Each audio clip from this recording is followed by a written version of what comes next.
Shabbat Shalom, Raveirinho. Shabbat Shalom, Leiclano. Shabbat Shalom, meu amigo. Shabbat Shalom, minha amiga. Shabbat Shalom a todos. Estamos em mais um Shabbat, né? E nós vamos estudar mais uma porção semanal da Torá. Hoje nós estudamos, ou vamos estudar, a porção Maaser, né? Que vai tratar de digamos assim, repartições, né? Ou seja, de repartir, né? Exatamente, repartir. E Maaser, né, também vai tratar, né, de assuntos cívicos e políticos. Interessante, mas a política do Eterno, ela é perfeita, né? As leis, as instruções do Eterno, elas são perfeitas. Então você está no canal Perfeita Ordem, né? Meu nome é Berg Moraes e vamos para mais uma porção semanal. A porção Maaser, né, ela é a última do livro de Bamidbar.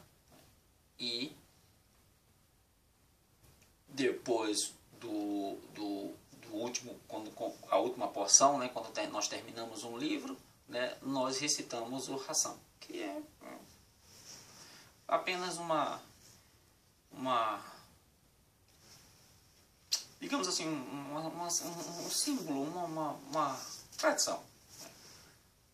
Moshe anota, né, ou Moshe toma nota, né, dos locais onde Bnei Israel acamparam. E a porção Maaser, ela começa, né, para eu não deixar por último, né, a próxima porção é Devarim, tá? Aí nós vamos entrar no livro de Devarim, mas a porção Maaser, ela começa lá no capítulo 33 de Bamidbar, né, números 1, 33, 1, e vai até o 36, 3, até o último verso, né, do livro. Então vamos para a porção, né, onde Moshe começa, a porção começa, né, com Moshe, o Eterno, ele pede, né, a Moshe que anote todos os locais, né, onde Bnei Israel passaram. Né? E isso aí nós vamos, né, passar por alto, né? Ou seja, existe, né, aqui no canal, tanto no canal como no Instagram, né, também está lá no Instagram é @perfeita.ordem, tá? Aqui no YouTube é só Perfeita Ordem, separado com letras maiúsculas. No Instagram é @perfeita.ordem, tudo pegado com letras minúsculas. Você vai encontrar lá também, no IGTV, certo? Porque são vídeos grandes, aí você vai no IGTV e encontra. Os 42 estágios de Techuvá, que são esses 42 estágios, né, da peregrinação do povo de Israel no deserto. Ou seja, cada estágio, cada parada foi para ensinar o povo, né, uma diretriz, para o povo crescer numa determinada, digamos assim, uma determinada área da vida. Então, aqui, né, nós vamos começar com essa lista, né? Hashem ordenou a Moshe: anote o nome de cada lugar onde Bnei Israel acamparam nos 40 anos em que caminharam pelo deserto. Durante suas andanças, Moshe havia registrado o nome de cada parada. Está lá nos livros, né? Conforme Bnei Israel partiram. Agora, quando os hebreus finalmente chegaram às margens do Jordão, Hashem ordena a Moshe que compilasse uma lista completa das paradas. O primeiro nome que Moshe escreveu foi Ramsés. Por que Ramsés? Nesta cidade egípcia, Bnei Israel havia se reunido para começar a jornada pelo deserto. De Ramsés partiram seguido a um local no deserto chamado Sucote. Engraçado, né, que nós temos uma festa chamada Sucote, né, um dos encontros marcados que o Eterno determinou. Chama-se Sucote, que é o último do ano. Por que era chamado de Sucote? Está relacionado, né, a paraxá de Lechasot, né, cobrir, porque em Sucote Hashem cobriu Bnei Israel com as nuvens de glória. Moshe continua a anotar o nome de cada lugar onde Bnei Israel tenham acampado. A lista completa abrangia 42 locais, né, terminando com as planícies de Moab. Como eu disse a vocês, são 42 estágios. Por que Hashem desejava estes nomes registrados na Torá? Porque Hashem pediu para Moshe que listasse todas estas paradas feitas por Bnei Israel, que interesse poderia ter para as futuras gerações. Eis aqui algumas respostas. Tá? Primeiro, após o pecado dos espiões, Hashem puniu a geração de Moshe com 40 anos vagando pelo deserto. Poderíamos pensar que Hashem forçou os hebreus a vagar constantemente. Por isso, Hashem disse a Moshe que registrasse todos os locais em que acamparam, para nos mostrar que Bnei Israel frequentemente acampavam e descansavam. No primeiro e segundo ano, no deserto, antes dos espiões terem sido enviados, né, e viajando rapidamente a caminho de Israel, passaram por 14 estações, 14 estágios. Descontando estas da lista total de 42, teremos então que, após o decreto que Hashem de permanecer no deserto por 40 anos, eles passaram por apenas 28 lugares. Desses 28, estes 8 não faziam parte de suas caminhadas. Pelo contrário, foram erros de Bnei Israel após a morte de Aharon. Estavam tão temerosos dos ataques inimigos que retrocederam 8 paradas.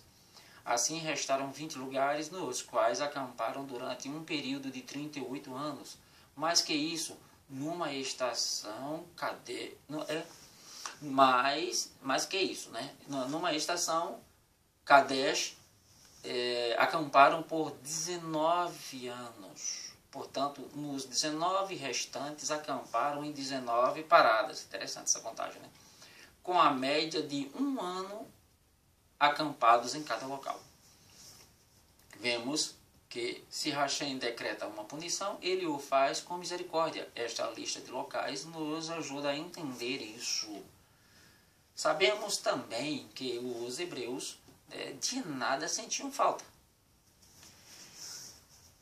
Enquanto viajavam pelo deserto, Hashem lhes fornecia o maná, água do poço de Miriam, assim como eles acreditam, além de rodeá-los com nuvens de glória. Essa nuvem de glória protegia eles das pragas, né?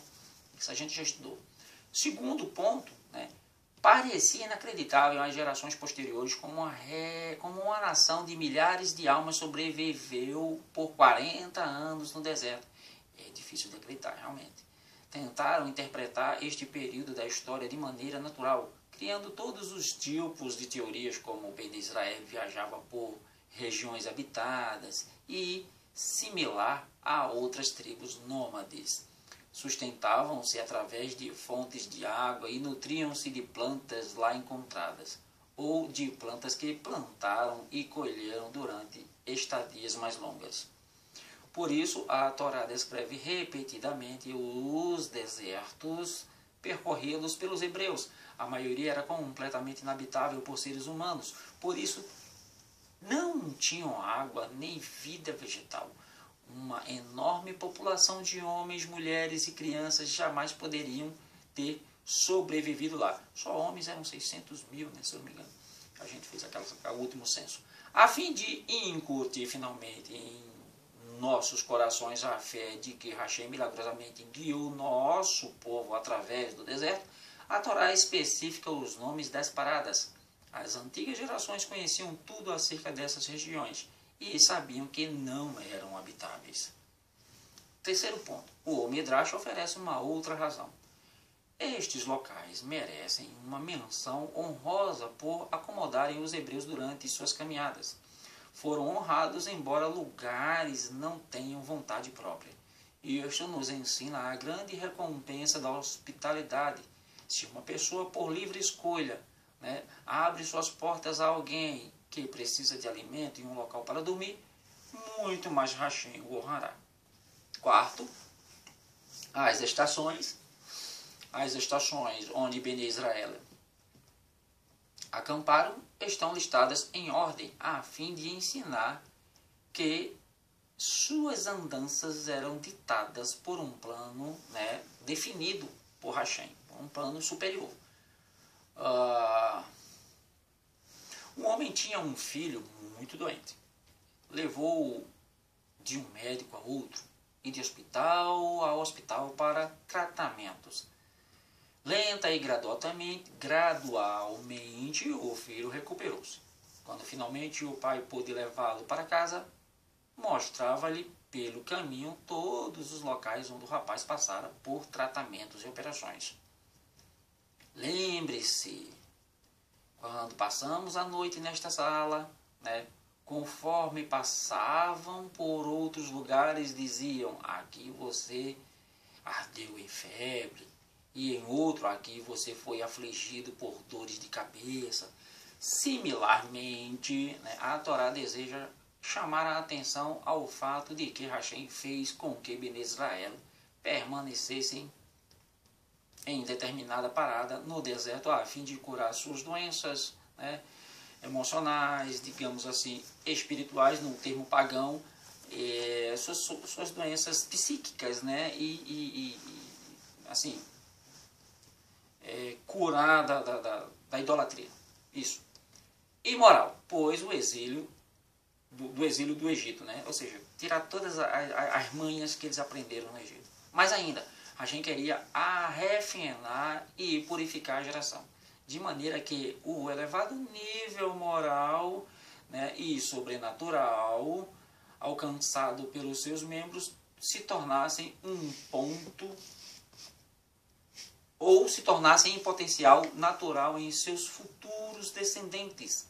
Ou seja, aquela geração ia ser refinada e os descendentes iam obter aqueles costumes aprendidos pela geração do deserto, iam praticá-los de uma maneira natural.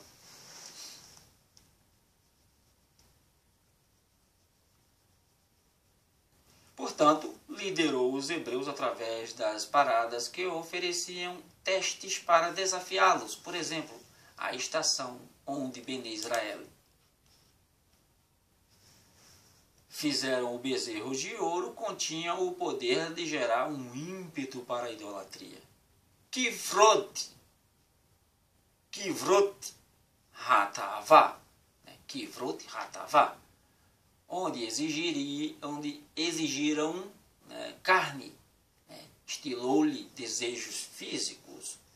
Em cada local por onde passaram, Bene Israel foram testados para ver se fortalecia-se contra esse impulso em particular, com a ajuda da Torá e Mitzvot.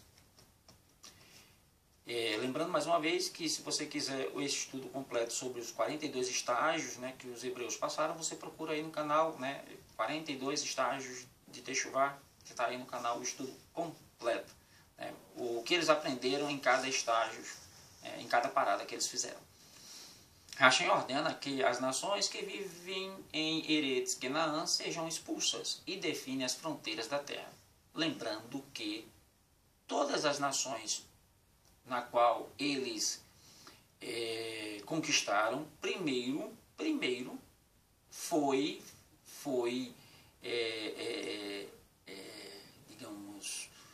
criado, ou foi dito, ou foi pedido uma aliança. E as nações não quiseram fazer aliança com Israel. Como a terra é de Hashem, Hashem dá a terra a quem quer. E o povo hebreu foi o único povo na terra que, quando Hashem ofereceu a Torá, eles não quiseram nem saber o que é que tinha nela. Disseram, aceitamos. Por isso o mérito. Hashem ordenou a Moshe a mitzvot que os hebreus teriam que ir cumprir em Eretz Israel.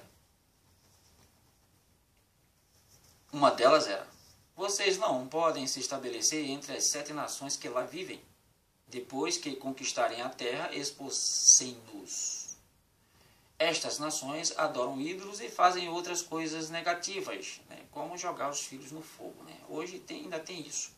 Né? Tem religiões aí que praticam isso. Não vou falar o nome, né? Mas é a maior de todas. A mãe de todas elas faz isso. Depois que se viverem junto a eles, imitarão seus modos errados. Se obedecerem, permanecerão no país. Do contrário, as nações que lá deixaram causariam infelicidades a vocês. Destruam todos os ídolos que encontrarem no país. O Todo-Poderoso delineou a Moshe as fronteiras precisas de Eretz Israel. Moshe então descreveu aos hebreus os limites exatos de Bene Israel, a leste, norte e sul do país, as fronteiras oeste e o mar Mediterrâneo. Por que devemos conhecer as fronteiras? Porque muitas mitzvot aplicam-se apenas a Israel. Por exemplo, terumot, doações aos Kohanim. Pois é, né? Terumot, a Massé, né? Os dízimos, né? As doações, né? Elas eram só exigidas de Israel. Isso foi uma ordenança dada a Israel, não foi a gentios. Né? Não foi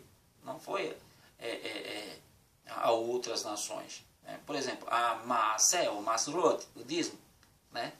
São separados o grão, vinho e azeite de oliva apenas da produção de Israel. Os sábios instituíram que terumot e masrot sejam separados também de frutas e vegetais. Por isso, precisamos saber as fronteiras exatas do país para saber se a produção crescia ou não dentro da terra de Israel. Porque o Eterno não ia querer, doações de nações pagãs. Né? Não ia querer. Então tinha que ser de Israel. Hoje, né, com o Marhut do Mashiach, né, o reinado de Yeshua, o Mashiach, não praticamos mais isso. Né? Como está lá em Hebreus, se não me engano, Hebreus 7, né? Desde Avraham até Levi, quando ele fala Levi, ele fala a descendência de Levi, e hoje, né, misturou tudo. Pagou-se dízimo, cobrou-se dízimo, pagou-se dízimo.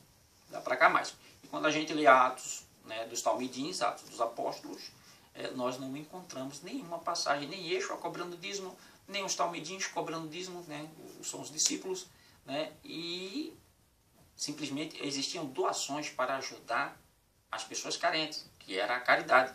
Né? E essa é a adoração verdadeira ao Eterno. É a caridade, é ajudar as pessoas.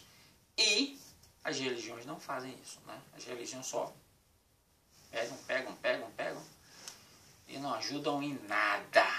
Né? São muitos milhões arrecadados por ano e não são usados, né, na tzedakah, na caridade. Os levitas recebem 48 cidades em Eretz Israel. Né?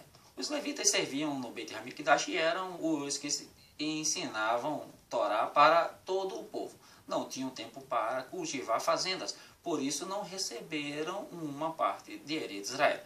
Aí hoje, né, a pastorada, né, digamos assim, a cretaiada que adora pastores, né, eles querem continuar esse né, não é assim, não é. Os talmidins ensinaram que, né, agora é trabalhar, né, para se sustentar e não viver às custas dos outros. Todos os talmidins de Yeshua trabalhavam. Hashem determinou que os Leviim residissem em 48 cidades distribuídas por toda a Eretz Israel. Como haviam cidades de levitas por todo o Eretz Israel, cada distrito tinha mestres da Torá, né? Ou seja, professores. Hashem ordenou: Cada cidade dos levitas deverá ter uma área aberta com 1000 amot, aproximadamente 500 metros quadrados, em volta. Este espaço permanecia aberto para embelezar a cidade. Era proibido plantar ali. Quando Bene Israel vinham para aprender a Torá com os levitas, ficavam impressionados pela bela paisagem. Tudo ajudava a honrar os professores de Torá. A área aberta ao redor de cada cidade era circundada por uma segunda área de maior dimensão, onde os levitas tinham permissão de cultivar plantas e apacentar seus rebanhos, que era tudo originado da Damasceno, da Maceruta. É interessante anotar que no futuro, quando Mashiach chegar, a tribo dos levitas também receberá sua porção de Eretz Israel. A terra então será dividida em 13 tribos. Olha só a pretensão desses caras. Coisa que nós não vemos em Apocalipse. Como eles não creem em Apocalipse, estou falando aqui de judaísmo, como eles não creem em Apocalipse, no livro de Revelação, então eles acreditam nisso aqui. Vão haver 13 tribos, ou seja, os levitas vão ter a sua parte. Não tem nem lógica isso, não tem nem lógica. Quando a gente vai para os leviinhos, os profetas, perdão, nós não vemos menção de 13 tribos, só são 12. 12. O Malvut do Eterno são 12. Agora sim, os levitas ele podem ter a porção deles se as duas tribos, Menashe e Efraim, voltarem a se unir e ser a tribo de Yosef. Acredito assim. Aí volta, continua 12 e os levitas têm a sua porção. Por enquanto aqui, os levitas eles eram a 13ª tribo, mas eles não tinham porção. As cidades de refúgio. Peraí, está faltando coisa aqui.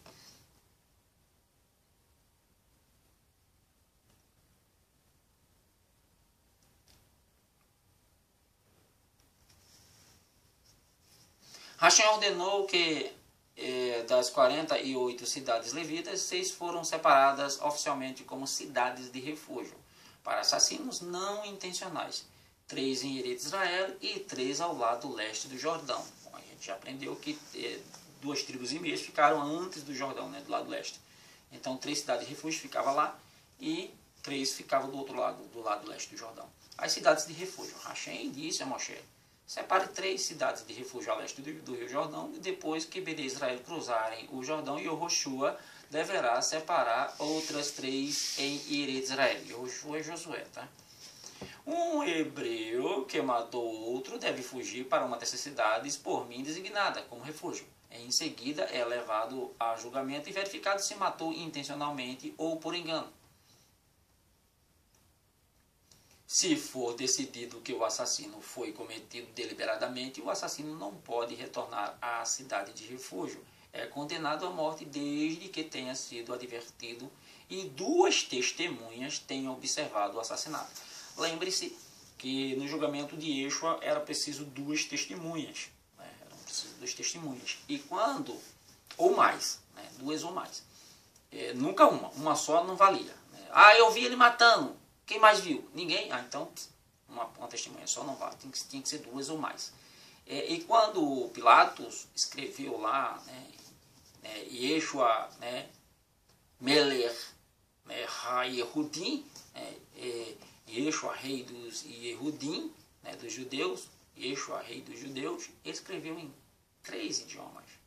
Ele escreveu em hebraico, ele escreveu em grego e escreveu em latim. Ou seja, 3 testemunhas, mais que 2. Carimbou.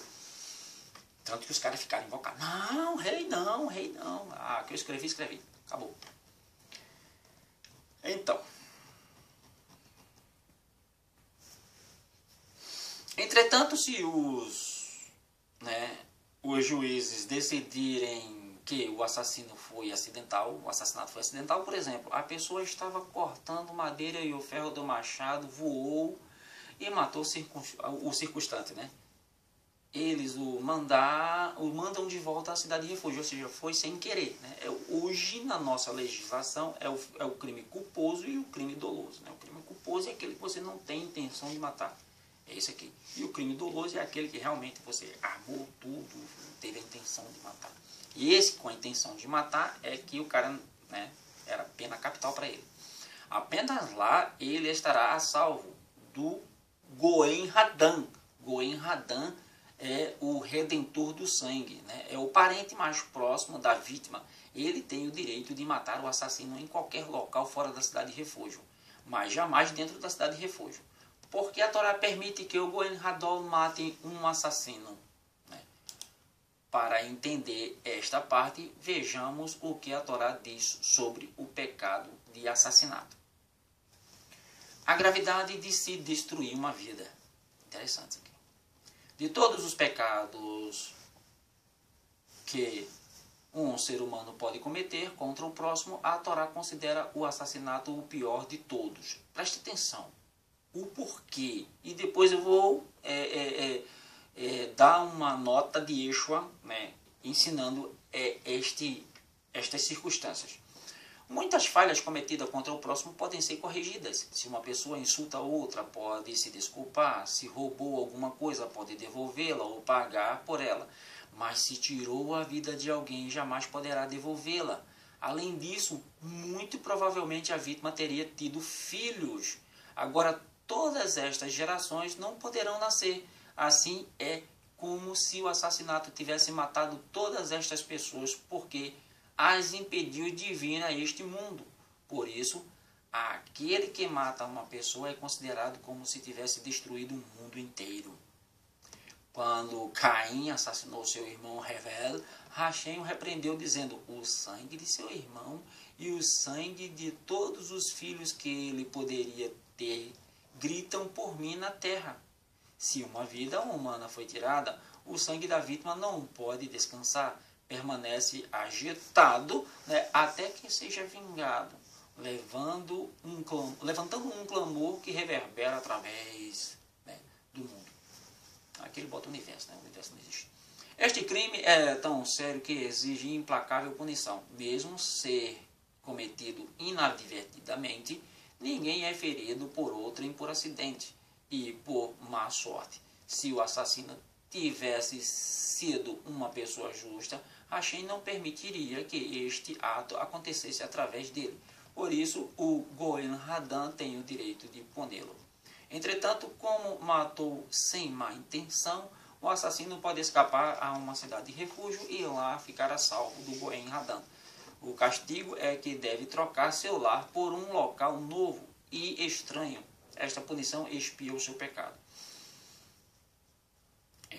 A Torá ela, em outro lugar, a Torá diz o seguinte, que é melhor absolver o culpado, né, sem prova. O cara, foi ele quem cometeu, mas se não tem prova, absolve, do que condenar o inocente. Por Eterno, é assim que funciona. Todos os infortúnios, porque aí a justiça dele, o Eterno sabe que ele e a justiça, a gente vai estudar isso aqui. Todos os infortúnios são provavelmente causados por Hashem através de agentes específicos por motivos desconhecidos, né, conhecidos apenas por ele, desconhecido para nós. Geralmente a tragédia expia uma culpa anterior da vítima e, mais que isso, indica que o perpetrador é passível de ato similar.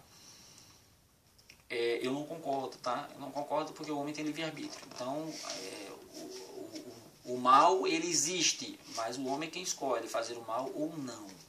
De que maneira Hashem pune dois assassinos? Um dos quais agiu deliberadamente, enquanto o outro assim o fez inadvertidamente, e nenhuma das ações foi presenciada por testemunhas. O Todo-Poderoso faz com que os caminhos dos dois delinquentes se cruzem. Aí isso a gente vê demais, né? Isso a gente vê demais. Né? Assassino cruzando com outro assassino. E se cruzem. Né? Descendo de uma escada, o assassino não intencional cai sobre o assassino intencional, que está passando sobre a escada naquele exato momento. Ou seja, um exemplo. O assassino intencional é morto, recebendo assim a sentença por seu crime anterior, enquanto o assassino não intencional também recebe o seu merecido castigo. Testemunhas depõem contra ele e o tribunal o sentencia ao exílio numa cidade de refúgio. Por que Hashem escolheu as cidades levitas para servirem como cidades de refúgio? Primeiro, geralmente parentes e amigos, se alguém que foi assassinado, né? Geralmente, parentes e amigos de alguém que foi assassinado, mesmo que por acidente, ficarão ressentidos com o assassino e rejeitarão sua companhia. Contudo, os leviins, servos dedicados de Hashem, leviins, levitas, né, não odiarão ou rejeitarão o foragido, se estabelecer-se em seu meio, aceitam-no como membro de sua sociedade. Segundo, viver numa elevada atmosfera de santidade comum a uma cidade de Levim é de benéfico, né, sobrenatural ao assassino. Hashem designou sua estadia lá para ajudá-lo a se arrepender de seu pecado e expiá-lo. É o seguinte, se arrepender de uma coisa que ele não teve intenção de fazer, aí é que eles deram, né, uma falhazinha, né? Pô, se eu matei sem querer, por que eu tenho que me arrepender disso? Eu posso me arrepender de não ter verificado o machado. Ah, o machado, vou ver se esse machado está. Mas mesmo assim, né? Olho, digamos assim, eu olho os pneus do carro. Está perfeito, está tudinho, vou viajar. Mas eu não estou vendo dentro, eu não sei os defeitos de fábrica que uma peça pode trazer. Né? E aí o pneu estoura e a pessoa que está no carro e aí desvia para o outro lado e acaba batendo no outro carro de frente e mata as pessoas que vinham no carro, né, de frente. Né? E aí ele acaba cometendo um crime culposo. Né? Eu vou me arrepender do quê? Eu não tive a intenção. Então, essa parte aí ficou meio sem graça. Por quanto tempo alguém que matou por acidente deve permanecer na cidade de refúgio? Né? O assassino deve permanecer na cidade de refúgio até a morte do sumo sacerdote, ou seja, do Kohen Gadol. Né? E então deverá voltar para casa. Por que Hashem escolheu a morte do sumo sacerdote para o término da estadia do assassino da cidade de refúgio? O que tem o sumo sacerdote a ver com isso? Isso vai abrir uma luz muito boa para a gente, né, em relação ao Mashiach. Preste atenção. Se ocorrer tragédias entre os hebreus, o sumo sacerdote é considerado responsável, pois quando entra no Santo dos Santos, em Yom Kippur, deve rezar para que o povo não cometa qualquer pecado das 3 categorias: idolatria, imoralidade e assassinato. Se a sua prece tivesse sido perfeita, Hashem aboliria todos os maus decretos para aquele ano. Assim, de certa forma, se ocorrer um assassinato, é atribuído a alguma imperfeição nas preces do sumo sacerdote. Só preces? Não. Pode ter sido um sacrifício também, porque eles tinham que sacrificar. Né? Tinham que sacrificar. Vamos lá, vamos continuar. Nossos sábios, não sei se você já entendeu onde eu quero chegar. Nossos sábios nos dizem que os assassinos em uma cidade de refúgio esperam que o sumo sacerdote morressem para que pudessem voltar para casa. Preocupados de que os assassinos poderiam rezar pedindo a morte de seus filhos, as mães de todos os sumos sacerdotes faziam a ronda nas cidades, serviam-lhes alimentos e bebidas, esperando que os refugiados se sentissem confortáveis. Queriam que eles apreciassem a sua estadia na cidade de refúgio e não que rezassem pedindo a morte do sacerdote, que era para poder eles serem libertos logo, né? Segundo, o assassino não intencional é dispensado da cidade de refúgio com a morte do sumo sacerdote, pois o falecimento de um tzadik serve como